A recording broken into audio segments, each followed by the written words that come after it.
Hey up, welcome to another video. I'm just outside Sheffield. I'm at the beautiful Wyming Brook Nature Reserve. We've got running water, little cascades. You know this is my element. So join me, let's have an explore, let's see what we can find. Let's see if we can capture some decent images.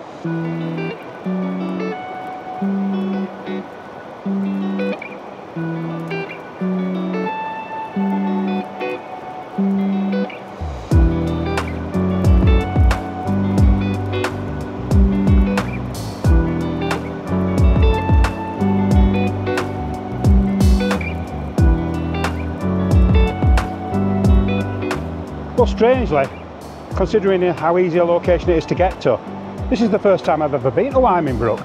I think the fact that it's so close to Sheffield has always put me off, and I've always been drawn to sort of places like Padley Gorge in the Peak District, and considering how busy it gets in Padley Gorge, I assumed because it is next to Sheffield this was going to be absolutely heaving. Well, I've been here 20 minutes now, just walking, just following the stream down. We've not seen a soul. There are about 4 cars in the car park. It's actually midday. We're not even, I'm not even here for the first thing in the morning. I've got John with me, and basically he wanted me to show him a couple of stuff. I've taken him to the Needle's Eye earlier on this morning, and now I thought, well, just to try something different. Let's go to Wyming Brook. So far, so good. So we'll keep on moving down. So far, it's nice, but I haven't found a composition I'm happy with. So as soon as I find one, we'll get talking again.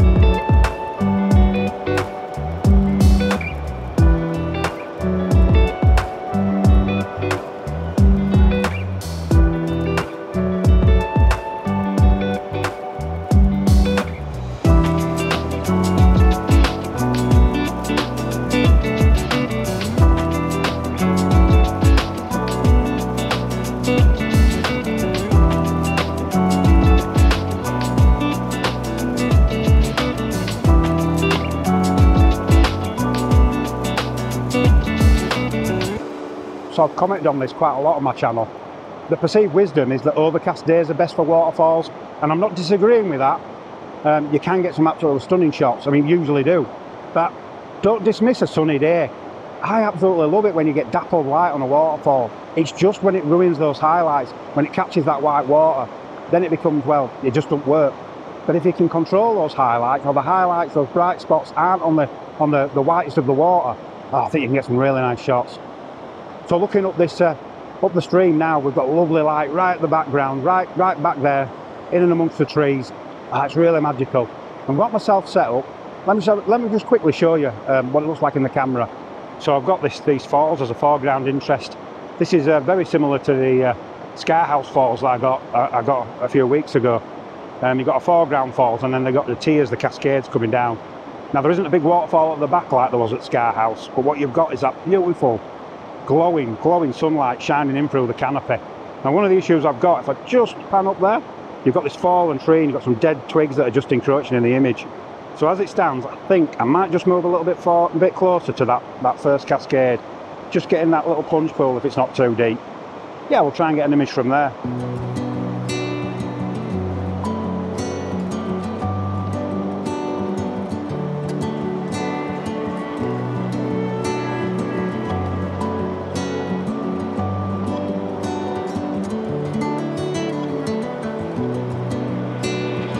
So as you can see, I'm a lot closer to the falls. I'm in the water, but I daren't get any closer because it falls away quite deep there. So I'm up close, got that drama of that waterfall in the foreground, and then the various tiers then going up through this little valley, this little gorge. A minute ago the light were really kicking off on some ferns in the background, so I'm hoping that's going to come back. If it does, it'll be panic stations and I'll have to quickly get my shots. What I will say is, I've started, as I always do, 1/6 of a second. That's always my starting place, and I might go longer. Sometimes you need to go faster, and this is one of those instances. Whenever you've got moving water really up close to your lens, you need to get a faster shutter speed. I'm not actually sure of the mechanics behind that, but the closer it is, the more drawn out and the more smooth it'll be. So at 1/2 a second, when it's only a few feet in front of me, it's probably just going to look like milk. So I'm probably going to get a shot at about 1/10 of a second, and then as I go back, those falls further in the background, I might go for a 6 or even 1/2 a second. So yeah, I think the shot's going to look pretty good. As soon as that light pops again, I'm going to get the shot and I'll pop it up on screen now.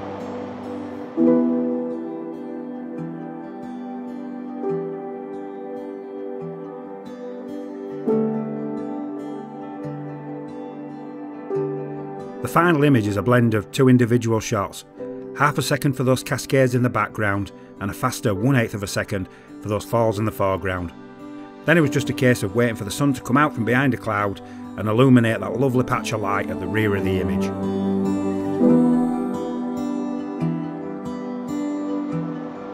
So we've kept moving on, we found another scene. I'm not quite sure about it. I like how dynamic that water is. You can probably see it on my shoulders, plenty of white water, plenty of drama, plenty of green mossy rocks.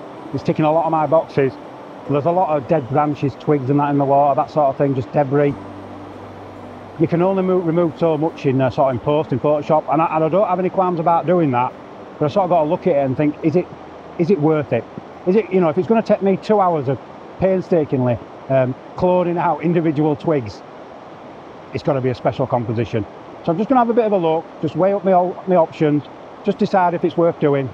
If it is, I'll get that shot and obviously I'll process it, and you'll see it either now or perhaps at the end of the video. But yeah, looking at it, yeah, I'm in two minds, so we'll see. We'll have a look, see what we can make of it.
I can't walk more than about 50 yards.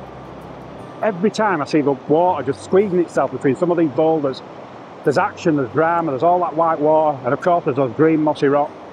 You don't need to have been watching my channel very long to know that this is absolutely my kind of landscape photography. These are my favourite subjects. I absolutely adore waterfalls. They are by far and away my favourite thing to photograph. I keep discovering places and wondering, why have I never visited before? This is yet another one. This is now on my radar. I will be back here when it's autumn. When those orange colours are kicking off, yeah, definitely be back here.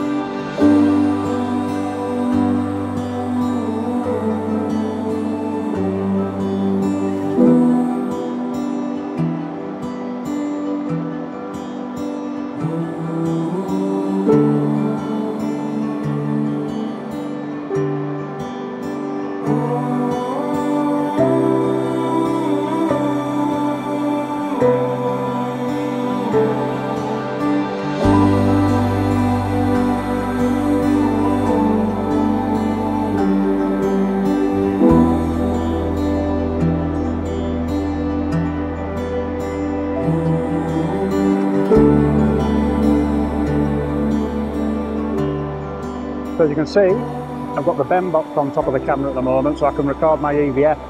So let's jump into the EVF now and let's just have a look at my settings. So first thing you'll notice is I just need to make sure that I've got my horizon level. Not overly important when it's a chaotic woodland like this. There's no defined horizon line, but yeah, better get it level. My shutter speed, you'll notice there's a little dark. I'm going to get that to, I think we'll go for half a second this time. Half a second, we're at f8. I'm going to focus down here at these bottom falls, and I'll take a shot there. Focus midway into the scene and then something for the background. Now as it stands at the moment, that sunlight at the moment, much as I like that dappled light, it's a little bit too harsh and it's catching on the water a little bit too much and getting a lot of specular highlights. But that's the image I've got. And keep checking my histogram. Make sure that I'm not blowing anything out too much, and make sure that I'm not crunching those shadows. And we'll crack on and get this image.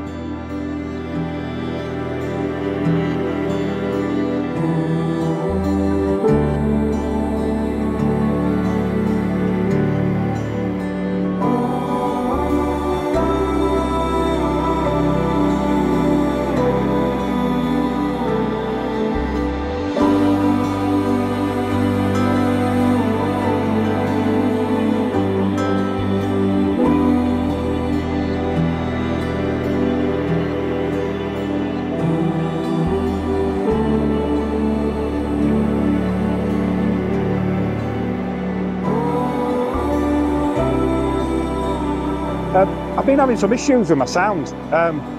Been getting intermittent cutting out. I'm using the Osmo Pocket 3, which I'm talking to now, and it's using the Osmo Mic 2s, and it kept cutting out, and it's been absolutely baffling me.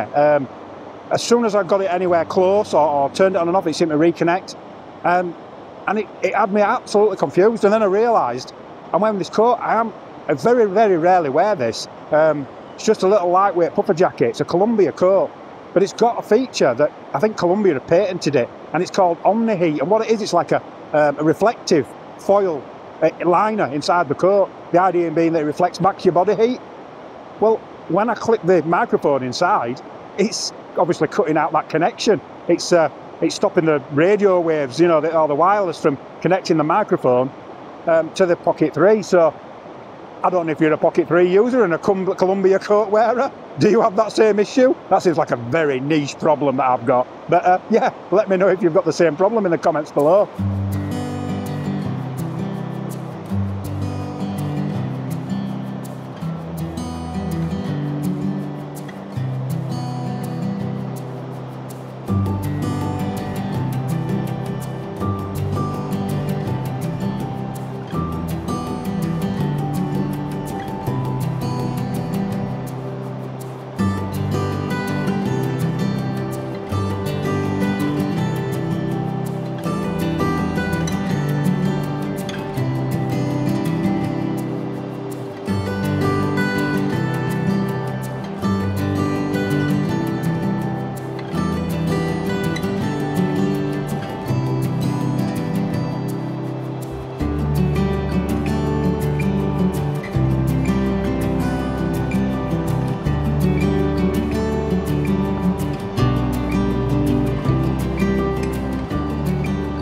Well, if I'm being honest with you, we got here a little bit late today. John asked me to show him a few places, you know, take him out doing some photography, and he was up for trying some new places, so I thought I'd bring him here. It's somewhere I'd wanted to come before.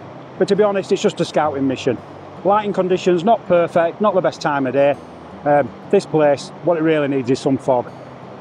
And if I'm being realistic, we've only touched the surface, we've only scratched the surface, we've only done about a quarter of the place. We just walked down and we got to some bridges. I've seen images of those before, but they've just replaced them recently. They're quite new, and they've got that bright orange brand new timber look to them, which photographically just wasn't doing it for me. I think in a year or two, when they've toned down, the wood's mellowed a bit, it might look okay again. Or, as I mentioned, fog. That'll mute the colours as well. In fact, if it's foggy, or when we get to autumn and these leaves turn and we get some nice orange foliage, I'm definitely coming back here. I've absolutely enjoyed the place. It's absolutely, it's stunning. Absolutely fantastic. In fact, I preferred this to Padley Gorge, and you know, Padley Gorge is fantastic. I think that wins over with the gnarly oaks. People like those trees, but from a Babbling Brook sort of point of view, I think this has got one over on Padley Gorge. So I'm going to wrap things up. So thanks for watching. If you're new here, if you consider subscribing, I'd really appreciate it. And if anyone would like to give that bell a bit of a nudge, you'll get notifications whenever I put any new posts up. And yeah, if you hit that like button as well, I'd really appreciate that. So until next time, from Wyming Brook, I'll be seeing you.